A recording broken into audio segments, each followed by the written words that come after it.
পায়ুপথের পুঁজ বা perianal abscess উদ্বেগজনক হলেও সমাধান আছে। মলদ্বারের রাস্তায় পুঁজ হলে সেখানে ছোট্ট করে একটি ছিদ্র করে তাকে বার করে দিতে হয়। একে ক্রুশেট ইনসিশন বলা হয়। ওই ছিদ্র দিয়ে বেশ কয়েকদিন ধরেই পুঁজ বার হতে থাকে। ছিদ্রটি এমন জায়গায় করতে হয় যাতে খুব কম পরিমাণে কাটাকাটি করতে হয় এবং সেই স্থানেই করতে হয় যাতে সব দিকের পুঁজ ওই একই রাস্তা দিয়ে বেরিয়ে যেতে পারে। কিন্তু এখানেই শেষ নয়।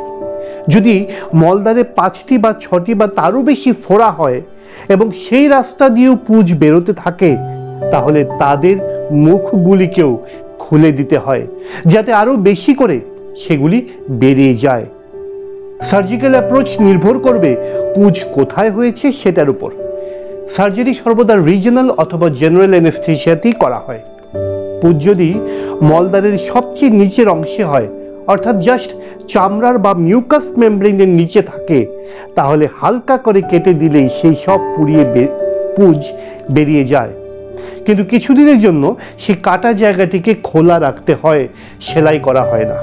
তবে মনে রাখবেন, কখনো কখনো কাটা স্থানে একটি নলও দিয়ে দেওয়া হয় যাতে করে তাড়াতাড়ি স্থানটি পরিষ্কার হয়ে যেতে পারে।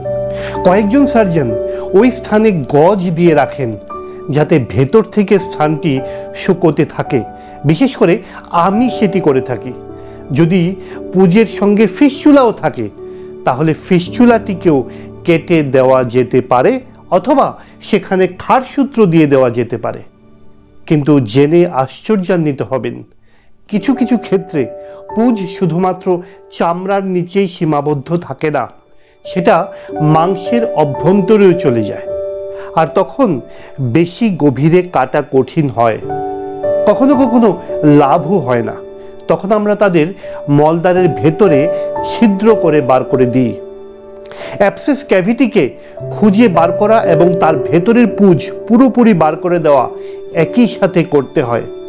একই সঙ্গে ইন্টারনাল ওপেনিং খুঁজে বার করতেই হয়, কেননা ওটাই সার্জারির উদ্দেশ্য।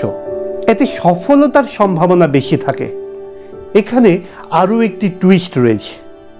আরেক ধরনের পুঁজ আছে যা আলোচনা না করলেই নয়, আর সেটি হলো ইসচিওরেক্টাল অ্যাবসেস বা মলদ্বারের দুপাশেই পুঁজ জমা। এগুলি হলে বসতে অসুবিধা হয়, দাঁড়িয়ে থাকতে হয়, ব্যথা হয়, মাঝে মাঝে জ্বর আসে, শরীরে ইনফেকশন ছড়াতে পারে।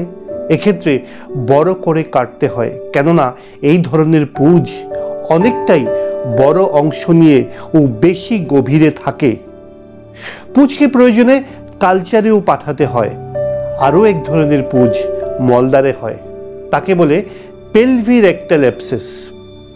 এটিও গভীরে থাকে। সার্জন অভিজ্ঞ না হলে ডায়াগনোসিস করা মুশকিল। মলদ্বারের ভেতরে তো ব্যথা থাকে, জ্বর থাকে।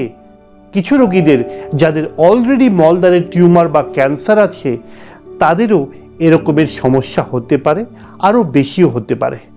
মলদ্বারের আলট্রাসোনোগ্রাফি করলে এই ধরনের পুঁজ ধরা পড়ে, কিন্তু অনেক রোগীরাই ভুল করেন, নিজে থেকেই অ্যান্টিবায়োটিক্স খেয়ে নেন। এতে ভালো হয় না, কেননা এত বেশি পুঁজকে অ্যান্টিবায়োটিক্স ক্লিয়ার করতে পারে না।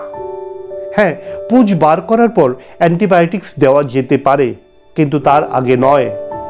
মলদ্বারের পুঁজের সাথে কিছু রোগীদের ফিস্চুলাও থাকতে পারে, প্রায় 40% রোগীদের থাকে। সেক্ষেত্রে কিছু রোগীদের দ্বিতীয়বার অপারেশন করার প্রয়োজন থাকে।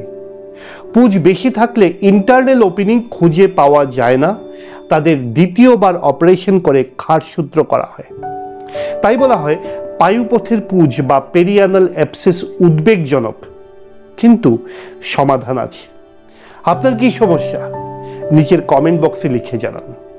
ভিডিওটি ভালো লাগে একবার অবশ্যই লাইক করবেন।